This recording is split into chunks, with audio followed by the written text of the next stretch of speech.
మా వంటలకి స్వాగతం. ఈరోజు తోటకూర పప్పు ఎలా తయారు చేయాలో నేర్చుకుందాం. తోటకూర పప్పుకి కావలసిన పదార్థాలు: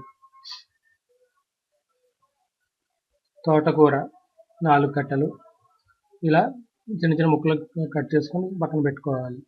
కందిపప్పు 2 గ్లాసులు నానబెట్టుకోవాలి.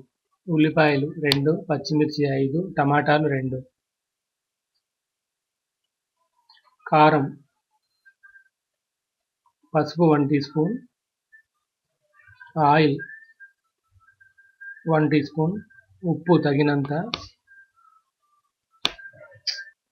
వెల్లుల్లి రెమ్మలు 4, ఆవాలు 1 టీ స్పూన్, కరివేపాకు 2 రెమ్మలు, ఎండుమిర్చి 4, జీలకర్ర 1 టీ స్పూన్.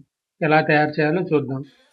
ముందుగా ఒక కుక్కర్లో కందిపప్పు వేసుకొని కొంచెం వాటర్ వేసుకొని తర్వాత ముందుగా సిద్ధం చేసుకున్న టమాటా, ఉల్లిపాయలు, పచ్చిమిర్చిని వేసుకొని ఒకసారి కలుపుకోవాలి. అలాగే కట్ చేసుకున్న తోటకూరను కూడా అందులో వేసుకొని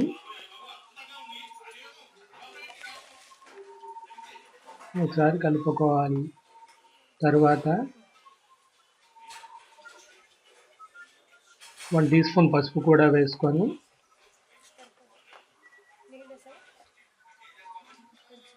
ఒక గ్లాస్ వాటర్ వేసుకొని కుక్కర్ మూత పెట్టి కుక్కర్ మీద 2 విజిల్స్ వచ్చేంత వరకు ఉడికించుకోవాలి. 2 విజిల్స్ వచ్చిన తర్వాత తీసి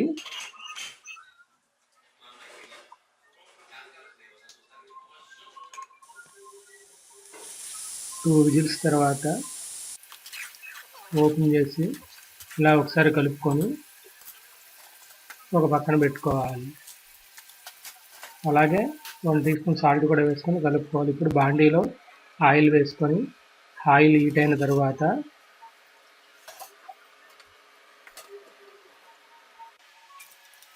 వెల్లుల్లి రెమ్మలు, ఆవాలు, జీలకర్రని వేసుకొని ఒకసారి వేగనియాలి. ఉల్లిపాయలు లైట్ బ్రౌన్ కలర్ వచ్చేంత వరకు వేగనియాలి. తరువాత కరివేపాకు, ఎండుమిర్చిని కూడా వేసి ఒకసారి కలుపుకోవాలి.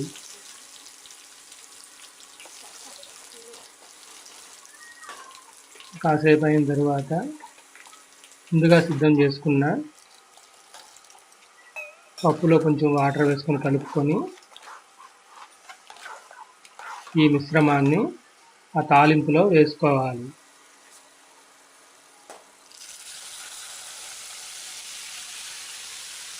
వేసిన తర్వాత ఒకసారి బాగా కలుపుకొని స్టవ్ ఆఫ్ చేసుకోవాలి. ఇంతే, ఎంతో రుచికరమైన తోటకూర పప్పు రెడీ. మరిన్ని రుచుల కోసం మా వంటలు ఛానల్ను సబ్స్క్రైబ్ కాగలరు. ధన్యవాదములు.